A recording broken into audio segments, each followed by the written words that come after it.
Jadi dua buah bangun dikatakan sebangun jika semua sudut pada satu bangun memiliki pasangannya di bangun yang lain. Dengan kata lain, untuk membuktikan dua buah bangun adalah sebangun, maka kita harus bisa membuktikan bahwa sudut-sudut dari kedua buah bangun itu ada yang sama. Ya, contohnya seperti ini. Segitiga yang atas dan segitiga yang bawah itu adalah segitiga yang sebangun. Kenapa? Karena ada sudut yang sama, sudut M.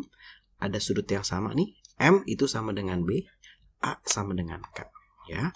Ini C, ya, sama dengan L.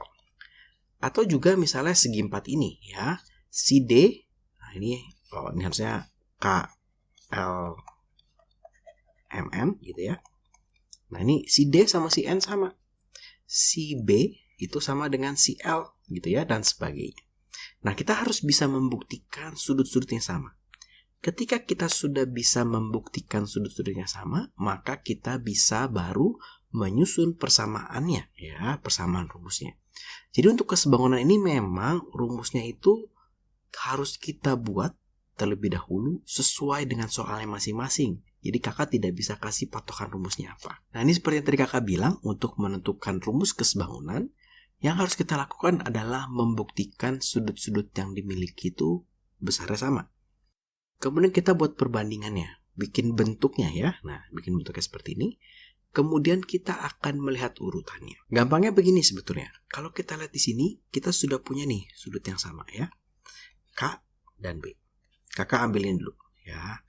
K dan A, B dan M, sama-sama X, sama-sama tanda centang. Kakak akan bikin dulu nih segitiga besar per segitiga kecil. Nah, kemudian yang segitiga besar, kakak melihat pasangan sudutnya ya. Di sini kakak punya si silang dan si centang ya. Yang pertama kakak punya silang dan centang. Maka itu adalah AB. Ya, AB dibanding dengan yang kecil kita lihat juga sama yang sama, silang dan centang, yaitu KM. Ya. Kemudian misalkan kita lihat si silang dan si bintang ya. Silang dan bintang, silang dan bintang. Yang segitiga besar ya, silangnya itu adalah si A, bintangnya itu adalah C. Maka kakak punya AC dibagi dengan KL. Ya. Kemudian sekarang kita mau lihat si centang dan si bintang. Ya. Di segitiga yang besar, centang dan bintang itu adalah BC. Di segitiga yang kecil, centang dan bintang itu adalah LM. Nah, sehingga ini adalah rumusnya. Nanti tidak semuanya kita pakai. Kita hanya memilih dua. Biasanya ini dan ini, atau ini dan ini, atau ini dan ini. Menggunakan yang mana tergantung dari soalnya. Selain dengan cara melihat ini, sebetulnya ada juga cara seperti ini. Jadi sesudah kita menentukan mana sudut-sudut yang sama, kita akan menulis nih, oh segitiga besar itu segitiga apa ya? Yang besar itu adalah A, misalnya ABC ya. A itu silang, B itu centang, C itu bintang. Maka yang kecil juga sama nih. Maka yang kecil kita ikutin nih, silang itu K, centang itu M, bintang itu L. Kalau sudah, kita bisa mengambil ini, AB, ambilnya harus sama nih, depan dan tengah, KM. AC, berarti kita ambil ini, KL. Gitu ya. Yang pasti besar harus selalu di atas, kecil selalu di bawah. Boleh juga sih kecil yang di atas, besar yang di bawah, tapi harus konsisten. Yang terakhir adalah BC, dan ini adalah ML atau LM gitu ya. Nanti kalau ML kalian main game dulu gitu ya. Jadi begitu juga boleh juga. Nanti kalau kita ketemu yang segi 4 juga sama nih ya. Jadi kalau kita ketemu segi 4 sama nih. Segi 4 besar itu apa sih? Segi 4 yang besar itu adalah, kita lihat ya, ini udah ada tandanya, tapi tentunya nanti kita harus membuktikan terlebih dahulu. Kakak punya A, B, C, D. Nah, yang ini kakak ganti dulu KLMN. Kita tinggal ikutin nih. Oh, A itu si tanda silang. Maka di sini kakak punya K. Bintang, B itu bintang kuning, L. Terus centang, M. Terus bintang biru, N. Ya. Karena dia segi 4, biasanya ada 4 sisi kan, maka perbandingannya ada 4. Ya. Kita pilih apa? A dan B. Berarti AB, KL. Kalau kita lihat nih, AB itu adalah antara ya silang dan bintang kuning. Si KL ini juga sama nih, antara silang dan bintang kuning. Gitu ya. Jadi kita boleh melihat cara itu atau melihat cara ini juga boleh. Nah kalau yang segi 4 nih harus sedikit hati-hati ya. Kita tidak punya sisi AC, kita punya sisi BC. Yaudah kita ambil BC gitu ya. Maka kita ambilnya adalah ML ya, LM gitu, sesuai dengan urutannya. Kemudian kita tidak punya sisi BD, kita punyanya BCD ya, CD, maka kita ambil juga sesuai dengan ini ya, MN gitu ya. Yang terakhir yang belum itu adalah sisi AD ya. AD, maka di sini kita ambil KN ya. Jadi yang penting kita bisa menentukan rumusnya, nanti kita bisa menjawab soalnya. Daripada bingung, kita langsung coba aja ya. Di sini kakak punya 2 buah segitiga. AB-nya ini adalah 10 cm. Biasanya kakak suka menulis keterangan-keterangan ini di gambar dibandingkan menulis diketahui. Kenapa? Karena lebih gampang nanti ngelihatnya ya. AC-nya kakak punya 15, nah, kemudian KM-nya kakak punya 6. Nah, kita disuruh menentukan panjang BC, KL, dan M. Dan ML, nah ML nih, bukan MN, kita punya N. ML ya, bukan Mobile Legend ya. Nah, kita tentukan dulu sudut-sudutnya. Di sini kakak punya sudut 40, punya sudut 80, maka di sini kakak bisa cari nih sudutnya berapa. Tentunya pakai rumus yang segitiga, 180 dikurang 80 dikurang 40. Kakak dapat adalah 60 derajat. Yang ini juga kita cari nih. Ini nanti dapat 80 derajat. Dapat dari mana? Karena dia sebuah segitiga, jumlah sudutnya 180. 180 adalah 40 ditambah 60 ditambah sudut K gitu ya. Nanti dapat nih sudut K-nya adalah 80 derajat. Artinya di sini kita sudah mengetahui sudut-sudut yang sama. Maka kakak mau bikin rumusnya. Segitiga besar dibagi segitiga kecil. Ya, supaya gampang kakak tulis aja nih. Segitiga besar itu segitiga apa? Misalkan kakak tulis A, B, C. Boleh nih. Segitiga yang kecil jangan sembarangan nulisnya. A itu 80 derajat. Maka kita mulai dari K. B itu adalah 40. Maka L. C itu adalah 60, maka M. KLM. Kita akan punya rumusnya itu seperti ini. AB dibagi KL ya sama dengan AC. Sudut AC ada ya. AC ada ya, AC dibagi dengan KM sama dengan BC dibagi dengan LM. Jadi kalau pasangan sudutnya udah pas nih, ini A dan K ini 80 nih, B dan L nih 40 nih, C dan M nih 60 nih. Kalau sudah pas, kita tinggal pakai pola-pola seperti ini, jadi lebih mudah. Untuk mempermudah lagi, ya kita ada beberapa pertanyaan nih. Kita mesti memilih nih, mau pakai yang mana nih, ya? Apakah AB per KL sama dengan AC per KM atau yang mana? Nah, untuk mempermudah lagi, kita bisa begini. Kita masukin dulu angka yang kita tahu. Oh, AB kita tahu nih. Ya, 10 per KL. KL belum tahu ya. KL nggak ada nih. Sama dengan AC itu 15 per KM. KM itu 6. Oke. Sama dengan BC belum tahu per LM belum tahu. Nah, kalau kita lihat seperti ini, LM juga belum tahu ya. Kita akan memilih 2 pasang. Nah, jangan memilih yang depan. Jadi boleh macam-macam nih pasangannya nih. Kakak boleh tulis begini, 10 per KL sama dengan BC per LM. Kenapa boleh? Karena ini sebuah persamaan. Jadi boleh ini sama dengan ini, boleh. Boleh depan sama dengan tengah, boleh. Boleh tengah sama dengan belakang, boleh. Nah, memilih yang mana? Kita lihat yang ditanya dan juga yang paling banyak diketahui. Ya, kalau kita melihat di sini, begini nggak mungkin. Kita nggak tahu BC, nggak tahu LM, nggak tahu KL. Maka yang paling mungkin itu adalah kita ambil seperti ini. 10 per KL sama dengan 15 per 6. Ya. Sehingga kakak punya, ini dikali silang ya, 60 sama dengan 15 dikali KL. Maka kakak dapat nih, ternyata KL-nya adalah 60 dibagi 15, hasilnya 4. Ya, seperti itu. Jadi dapat nih KL ya. Nah, di soal ini ternyata kakak ada sedikit lupa. Harusnya antara si ML, LM ini harus dikasih tahu nih ya. Salah satu mesti kasih tahu. Misalnya kakak kasih tahu LM-nya ini adalah ini 6, ini 4, ini misalnya 10. Gitu ya, ini misalnya 10. Maka LM ini 10. Nah, ini LM-nya 10. Maka kita lebih nyaman, kita akan menggunakan seperti ini. 15 per 6 sama dengan BC per 10. Ya. Kenapa? Karena yang ini udah pasti tahu nih dua-duanya nih. Ini pasti kepake nih. Ya, tinggal ini sama dengan ini atau ini sama dengan ini. Gitu ya. Maka di sini kita punya 150 sama dengan BC dikali 6. Maka BC-nya adalah 150 dibagi dengan 6. Maka di sini kakak punya hasil 25 cm.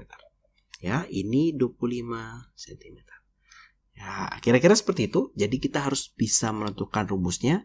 Dari rumus ini kita akan pilih nih pasangan-pasangannya. Kita lihat mana yang memiliki jumlah angka yang paling banyak. Sekarang kita coba yang nomor 2. Di sini kakak punya segitiga PQR dan ABC ya. Panjang PQ-nya adalah 15, panjang AC-nya adalah 13, panjang BC-nya ini adalah 5. Kita disuruh menghitung berapa sih panjang PR, berapa sih panjang QR, berapa sih panjang AB. Ya, di sini kita akan membuktikan dulu dua buah segitiga ini sebangun. Sebetulnya udah pasti sebangun nih kan, kita soal kesebangunan. Nah, kalau kita lihat di sini kita punya P, sudut P dan sudut B sama, siku-siku. Di sini kita bisa hitung ya, nilainya adalah 180 dikurang 90 siku-siku dikurang 55. Nanti hasilnya adalah 35 derajat. Nah, yang di sini kita bisa hitung hasilnya tentu bisa ditebak, harus di 55 nih ya. Atau kalau kita lihat dari bentuknya sebenarnya udah agak ketebak ya. Nah, sekarang kita tinggal bikin rumusnya ya, kita bikin rumusnya. Maka yang di atas kakak punya segitiga misalkan PQR. P ini adalah siku-siku, Q ini yang 55 derajat, R ini yang 35 derajat. Maka perbandingannya itu bukan segitiga ABC, tapi segitiga BCA. Kenapa BCA, karena B-nya siku-siku, C-nya yang 55, dan A-nya itu yang 35 derajat. Jadi kita sesuaikan. Maka kalau kita lihat sisi PQ dibagi sisi BC sama dengan PR dibagi dengan BA sama dengan QR dibagi dengan CA atau AC gitu ya. Dapat dari mana sih kak? Ini ya, kalau kakak pilih siku-siku dan 55 LQ ya, maka ini BC gitu ya, sama, pilihannya harus sama. Siku-siku dan 35 PR, maka per siku-siku dan 35 ya, BA gitu. Sudah dapat, kita akan masukkan angkanya supaya kita tahu ya. Maka di sini kakak punya 15 dibagi BC-nya 5, PR-nya tidak ada, BA-nya tidak ada. Nah, PR per BA gitu ya. Sama dengan QR per CA. Nah, ada QR yang nggak tahu. CA atau AC ini sama 13 dibagi 13. Maka rumusnya sudah dapat. Tinggal kita lihat ya, ini sama ini bisa nih ya. Ini sama ini nggak bisa, PRBA kita nggak tahu. Ini sama ini mungkin bisa ya. 15 dibagi 5 sama dengan QR dibagi 13 ya. Maka ini boleh dicoret, ini menjadi 5 ya. Maka kita dapat nih QR berapa sih? 13 dikalikan dengan 5 atau hasilnya 65 cm. Oke, QR dapat nih 65 cm. Wah kak, yang ini nggak bisa. Jangan soal-soal lagi. Nah, ternyata tidak nih, karena ada siku-siku. Kalau soal yang siku-siku, biasanya begini. Kita bisa cari AB-nya nih. Ya, cari AB-nya pakai apa kak? Pakai Pitagoras dong. AC kuadrat sama dengan AB kuadrat ditambah BC kuadrat. AC kuadrat adalah 13 kuadrat. AB-nya itu yang kita mau cari, AB kuadrat ditambah 5 kuadrat. Maka 169 sama dengan AB kuadrat ditambah 25. Pindah ke sebelah sini, maka 169 dikurang 25 sama dengan AB kuadrat, ya. Sehingga 144 sama dengan AB kuadrat. Kita dapat nih, AB-nya itu ternyata 12. Maka ketika AB sudah dapat, AB ini BA ya, sama ya, hanya dibalik gitu ya. Ini adalah 12. Maka kita bisa mencari PR-nya. Nah, terserah nih, kita mau pakai 15/5 atau pakai ini boleh juga, karena QR kita sudah punya. Misalnya kakak pakai yang QR deh ya. Berarti kakak pakai PR dibagi 12 sama dengan QR itu sudah dapat 65 dibagi 13. Ya, ini boleh dicoret jadinya 5. Maka PR-nya ini adalah 12 dikali 5, 60 cm. Nah, dapat ya, ternyata cukup gampang loh ya. Yang penting kita bisa bikin ini ya. Habis bisa bikin ini, kita tinggal pilih mana yang bisa kita pakai persamaannya. Sekarang kakak akan contohkan yang segi 4. Di sini 2 buah trapesium adalah sebangun ya. Kalau kita lihat di sini sama-sama siku-siku 120 bisa kita hitung ya. Di sini itu adalah 360 dikurang 2 kali siku-siku itu adalah 180 dikurang 120 hasilnya adalah 60 derajat. Nah, sebenarnya bisa kelihatan ya, ini 60 derajat, ini harusnya 120 derajat juga. Maka kita mau bikin rumusnya nih. Kita punya trapesium. Nah, trapesium apa nih? Misalnya kakak mau A, B, C, D. Dibagi trapesium apa ya? Nah, trapesium ini harus kita lihat nih. Trapesiumnya itu A itu sudut 60 nih, sudut 60. Ya, sudut 60. Sudut 60. Berarti R dulu ya, berarti ini R. Dia bukan ke yang 120 tapi ke yang siku-siku. Berarti dia ke S. RS PQ. Nah, agak sedikit beda ya. Jadi harus hati-hati nih dalam penamaan ini. Kalau sudah jadi gampang. Oh, berarti sekarang sisi AB ya, sisi AB itu dibanding AB dibanding dengan RS. Ya, terus kita punya sisi BC. Nah, ini BC dibanding dengan PS boleh ya. Terus sisi CD dibanding dengan sisi PQ. Dan sisi AD dibanding dengan sisi RQ. Nah, jadi gampang ya kalau penamaannya sudah sesuai dengan urutan sudutnya, untuk membuat persamaannya menjadi mudah. Walaupun memang penamaan ini kurang tepat, harusnya sesuai alfabet berurutan ya, tapi nggak masalah demi kita dapat rumus yang pas. Sekarang kita lihat di sini, panjang BC sama dengan CD sama dengan 8. BC sama CD 8. AB-nya ini adalah 14, SR-nya adalah 7.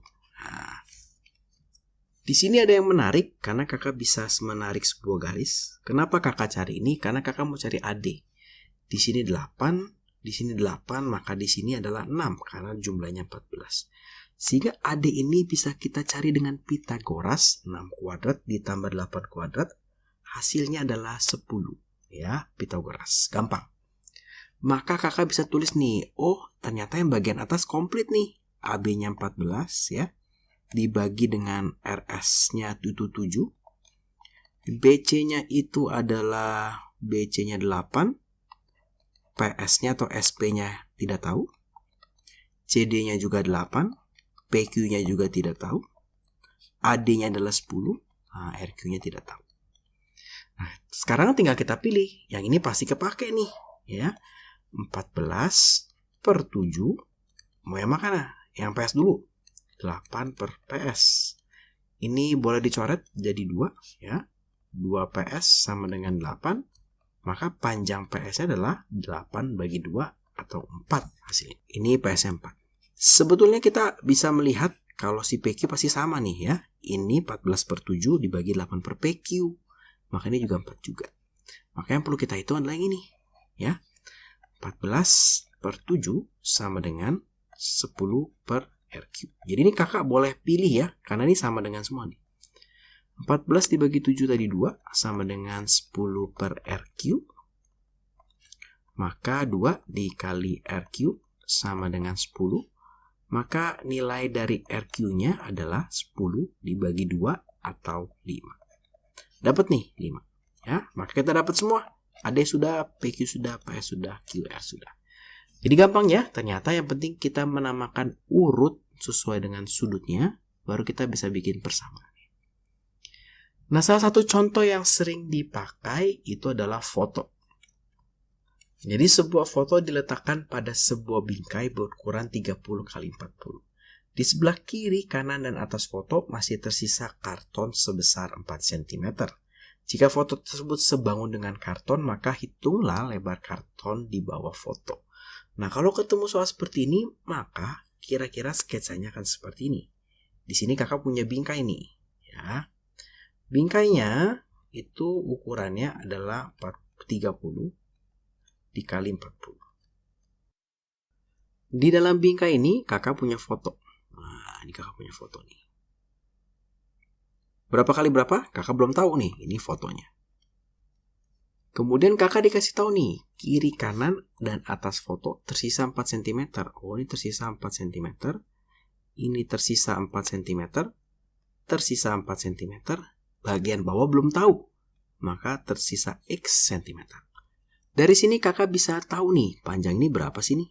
Nah ya, lebar fotonya berapa nih gitu ya. Lebarnya ini paling gampang ya. Berarti misalkan nih panjangnya, ini lebarnya ya. Nah maka untuk lebar foto, lebar bingkainya kan 30 nih. Kiri kanan ada 4 dan 4. Berarti dikurang 4 dikurang 4. Hasilnya adalah 22 cm. Untuk panjang fotonya, nah ini panjang foto nih. Ya, itu adalah 40 karena panjang bingkainya 40 dikurang 4 bagian atas dikurang X bagian bawah. Sehingga panjang fotonya itu adalah 36 dikurang X. Karena dia sebangun, tentunya panjang foto dibanding panjang bingkai harus sama dengan, ingat ya, foto atas, di atas semua, bingkai di bawah semua. Sama dengan lebar foto per lebar bingkai. Panjang fotonya berapa? Oh, panjang fotonya 36 dikurang X. Panjang bingkainya adalah 40. Jadi kakak pakai ini sebagai panjangnya ya. Nggak masalah, boleh aja. Ini adalah lebarnya. Kemudian sama dengan lebar foto itu 22 dibagi lebar bingkai itu adalah 30. Ya, ini boleh disederhanakan dulu, dicoret. Kemudian tidak ada lagi yang bisa dicoret. Maka kita akan kali silang. 3 dikali 36 dikurang X sama dengan 4 dikali 22. Berarti 88. 3 dikali 36 itu adalah 108 dikurang 3X sama dengan 88 ya. Maka minus 3X sama dengan 88 dikurang 108. Maka di sini kakak punya X-nya atau minus 3X dulu, minus 20 ya. Sehingga kakak punya X-nya itu adalah minus 20 dibagi min 3. Hasilnya adalah 6, 2/3 cm. Jadi di bagian bawah sini kita masih punya 6, 2/3 cm. Sisa dari fotonya, dari bingkainya. Nah, sebenarnya di soal ini tidak disebutkan fotonya tuh portrait atau landscape. Biasanya kalian akan dikasih gambarnya ya, atau dikasih tahu fotonya menghadapnya portrait atau landscape. Tapi kalau tidak, kalau di esai mungkin guru kalian mintanya menghitung 2 kemungkinannya. Ya, tapi kakak nggak hitung yang di sini, kakak akan hitung yang di sini. Jadi di sini kakak punya 80 kali 50. Jadi bisa saja dia begini ya. Nah, bisa aja dia begini nih. Ini 50, ini 80. Tapi bisa juga begini nih ya. Nah, ini 80-nya ke sini nih. 80, 50-nya di sini. Nah, bisa nih. Nah, kakak mau pakai yang ini sekarang. Ya. Di sini sebuah foto ditempel pada selai karton ya, dijadikan bingkai dengan ukuran 80 kali 50. 80-nya ke samping gitu ya. Nah, yang ke bawahnya 50. Bawah kiri kanan berjarak 10 cm, sudah kakak gambarkan. Atasnya belum tahu X ya. Maka misalkan kalau ini tetap deh sama ini misalnya panjangnya. Misalkan ini adalah lebarnya gitu ya. Maka kalau kita lihat karena dia sebangun, maka panjang dari foto dibagi panjang dari bingkai atau karton sama dengan lebar dari foto dibagi lebar dari bingkai.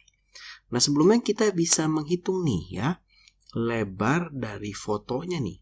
Lebar dari fotonya, lebar bingkainya adalah 80 dikurang kiri kanannya 10, 20. Maka hasilnya adalah 60. Sedangkan untuk panjang dari si fotonya ya, itu panjang bingkainya adalah 50 dikurang bagian bawah 10 dikurang bagian atas X. Maka kita punya 40 dikurang X. Maka tinggal kita masukkan sini nih. Di sini kakak punya 40 dikurang X dibagi dengan 50. Sama dengan lebar foto itu 60 dibagi dengan 80. Maka ini boleh dicoret ya. Ini boleh disederhanakan. Dibagi 2 jadi 3, dibagi 2 jadi 4. Maka ini dikalikan silang. Maka kakak punya 3, 4 ya. 4 dikali 40 dikurang X sama dengan 3 dikali 50. Maka kakak punya 160 dikurang X sama dengan 150. Maka kalau kakak pindahkan ke, biarkan di sini deh, min X sama dengan 150 dikurang 160. Maka min X sama dengan min 10. X-nya adalah 10 cm. Ternyata bagian atasnya juga 10 cm nih ya. Akan menjadi sedikit berbeda kalau bagian bawahnya misal 5 atau 8 cm. Nah, jadi cukup mudah ya. Yang penting kalau ketemu soal seperti ini, kita bisa menentukan panjang foto per panjang bingkai sama dengan lebar foto per lebar bingkai. Konsepnya ini sama juga dengan yang tadi nih yang kakak ajarkan. Yang persegi besar, persegi kecil, tapi kalau di sini kakak pakainya karena foto lebih kecil dibagi persegi besar ya. Dan perbandingan dari sisi-sisinya. Nah, jadi cukup mudah ya ternyata untuk soal-soal kesebangunan yang awal. Di video berikutnya nanti kakak akan mengajarkan tentang kesebangunan pada segitiga ya, secara khusus pada segitiga. Terima kasih buat teman-teman yang sudah menonton video ini. Selamat belajar.